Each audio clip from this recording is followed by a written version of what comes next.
Yo, what's up guys? Sean Kober here of the Live, Train, Perform podcast. Over the next 2 weeks, while I launch this podcast, I'm going to be dropping one episode per day. Then I'm going to drop back to one episode per week. The first episode is an introductory episode explaining who I am, my background, my knowledge, my experience. The second episode is all about goal setting. That's going to be followed up by progress tracking, then building habits, doing the things that you enjoy doing, consistency, restricting temptation, meal preparation, accountability, crap foods, getting started and building momentum, along with hierarchy of value, motivation, direction, and your environment. Now, if you go back and listen to each one of those topics again, they are all relevant for optimizing your performance and your everyday life. It's not just to do with health and fitness. Yes, I am a strength and conditioning coach. That is my background, that is my specialization. However, I'm a coach first and foremost, and I need to optimize the other 23 hours of the day so that I can get the most out of my clients for that 1 hour that I'm with them. I will also be answering some of my followers' questions that have posted questions on my Q&A memes, and I'm going to incorporate those answers into the pertinent episodes.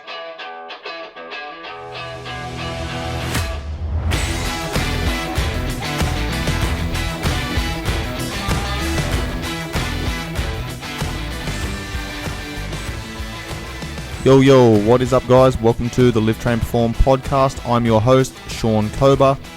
During this first episode, I'm going to be taking you guys through who I am, what I want to achieve with this podcast, what my coaching philosophy is, what my training philosophy is, and what my background is and how I got to this point to where I'm at right now, where I'm giving you guys advice via a podcast. I've been a personal trainer since 2012 and a strength and conditioning coach since 2013. It was always my goal to work with professional athletes at the elite level. And I'm currently doing that now, working at the world-renowned Tiger Muay Thai and MMA training facility based in Phuket, Thailand, where I get to work with both high-level fighters from all over the world in multiple fight organizations, as well as general population clients. As a professional in the fitness industry for the last 8 years, I've coached hundreds of clients from general population right through to world-class athletes.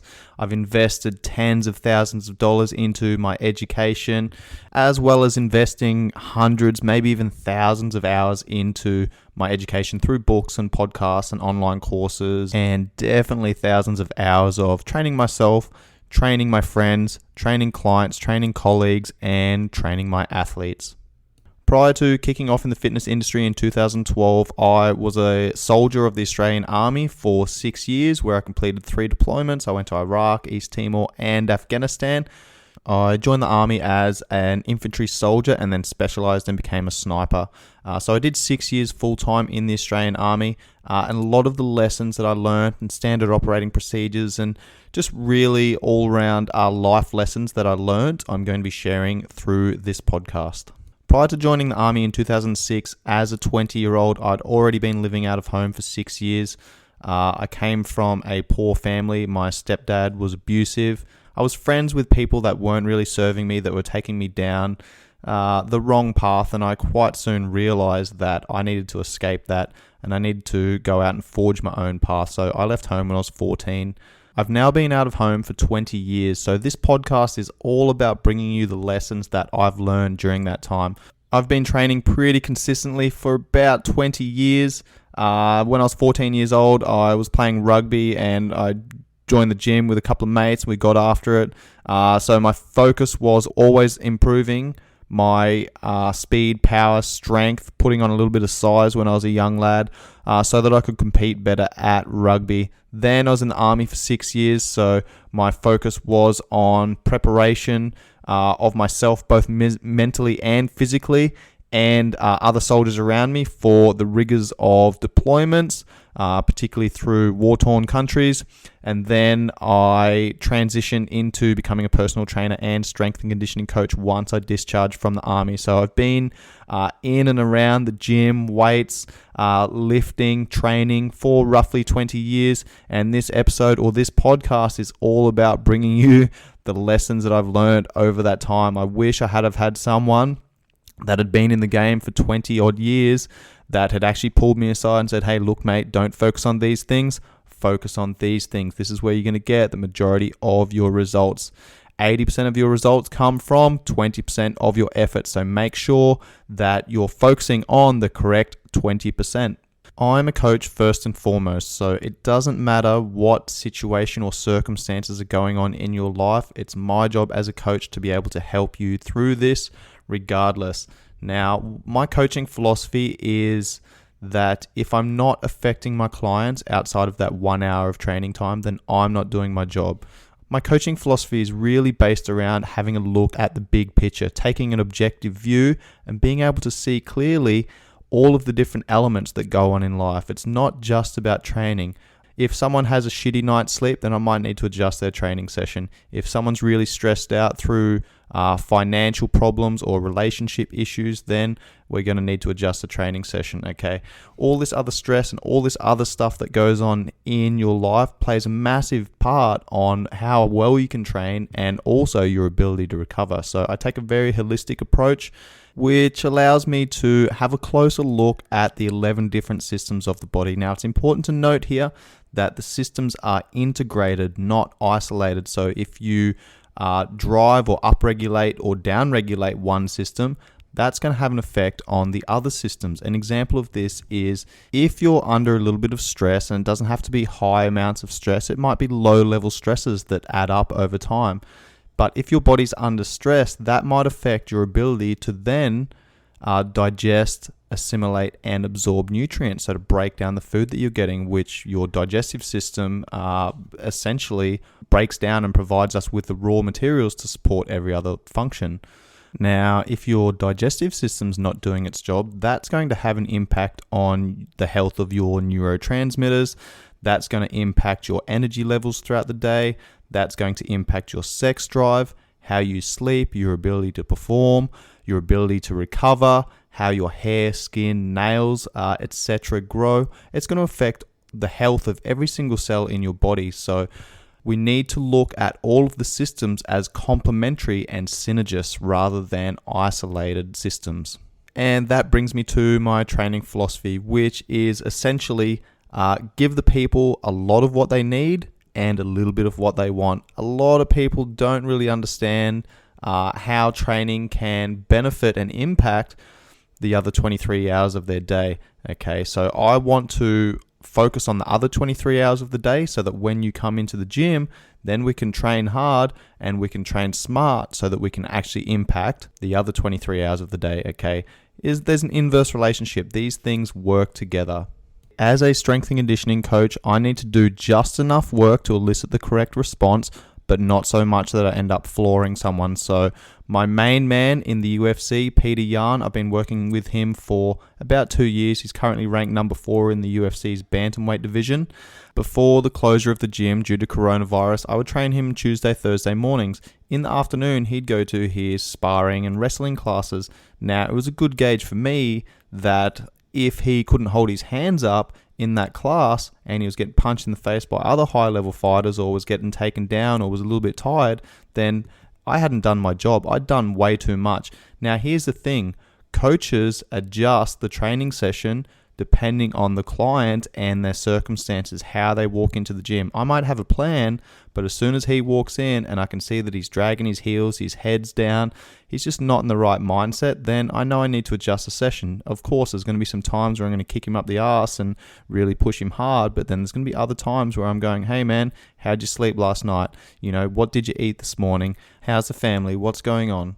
I could grab any single person in the gym and say, put me through a workout, and almost every single person will be able to write 10 exercises on the board, 10 sets through, 10 reps of each exercise, set a time of 30 minutes, and go hard. And yes, will you get a good workout? Yeah, you're going to be tired, you're going to be sore, you're going to be sweaty, you're going to be a mess afterwards, you're going to feel like you've worked hard, okay? But is that actually making you better? All right, that is the difference between a trainer and a coach. The coach cares about the other 23 hours of the day. Are you walking out of the gym feeling refreshed, feeling sharp, feeling like you can get after anything that's going to be coming your way throughout the day?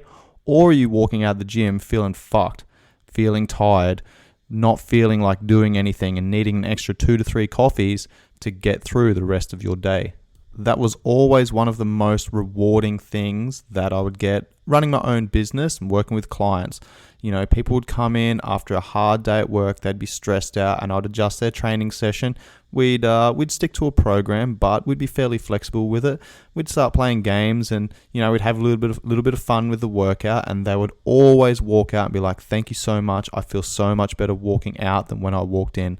That is my job as a coach, and this goes back to my training philosophy of give the people a lot of what they need and a little bit of what they want. There's going to be times where you're going to be pushing hard, chasing gains, and there's going to be other times where you need to pull back to balance out your autonomic nervous system. I'll discuss the autonomic nervous system in an upcoming episode, but essentially, this is the system that controls 80 to 90% of our body's physiological processes. All of those things that happen behind the scenes to keep your heart beating, your lungs breathing, your hormones regulated, your brain ticking over, your digestive system doing its thing, breaking down its foods to the raw materials to provide to the other systems of the body. So this is essentially all of the things that you don't even think about. And if your autonomic nervous system is out of whack, that's going to affect every other system in the body. As a strength and conditioning coach, I need to have a thorough understanding across a broad spectrum of modalities. So I need to understand lifestyle. I ask questions about sleep quality, sleep duration, stress management, training programs, recovery techniques. I'm looking at nutrition. I'm looking at hydration. I need to have an understanding of corrective exercise, rehabilitation, different training modalities and protocols for eliciting strength gains, hypertrophy gains, speed, power, conditioning of the energy systems, etc. But there's really no point in knowing all that stuff unless you can get people to recover correctly, because at the end of the day, you don't make gains in the gym, but you do provide a stimulus for adaptation. Now, here's the thing. We go to the gym, we upregulate the fight or flight or sympathetic nervous system, and that essentially tells your body that it's under threat. It's only when you rest, recover, drive the parasympathetic nervous system, which is our rest and digest state, that we actually recover and adapt. So essentially, the sympathetic nervous system is important for short-term survival. The parasympathetic nervous system is essential for long-term survival. And that brings me to my final points for this introductory episode. Why have I started this podcast? Well, it's because I want to help as many people as possible. I quite often get people coming up to me after a class or sending me messages via social media platforms, just asking me vague as fuck questions and expecting a black and white answer. Questions like, what's the best diet for me? Or what training program should I follow? At the end of the day, I know nothing about these people, so a good coach is always going to ask 5 questions for every question that you ask. That's then going to give them the information required to then make an educated decision on what direction you should be going.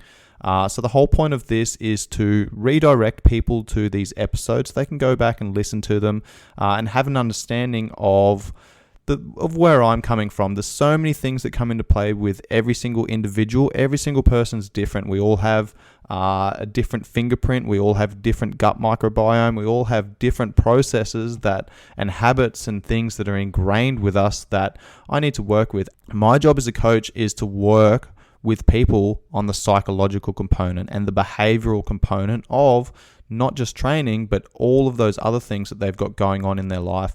If all I'm doing is addressing that 1 hour of training time, then I'm really not doing my job, and I'm not helping these people get the most out of their investment and their training time.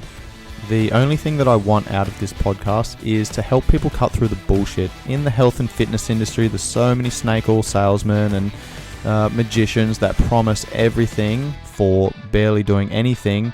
Well, I'm here to tell you that that's bullshit, and if you want to make changes, you need to make changes.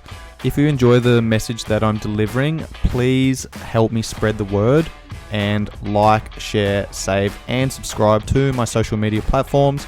Instagram is at KOBES_PFT, at Cobes_PFT.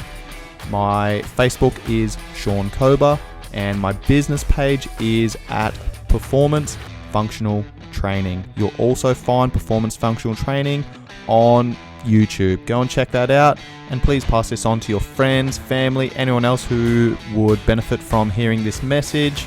And if you could also leave me a 5-star rating and review, that would be much appreciated. Anybody who does leave me a 5-star rating and review will have precedence when it comes to my Q&A sessions.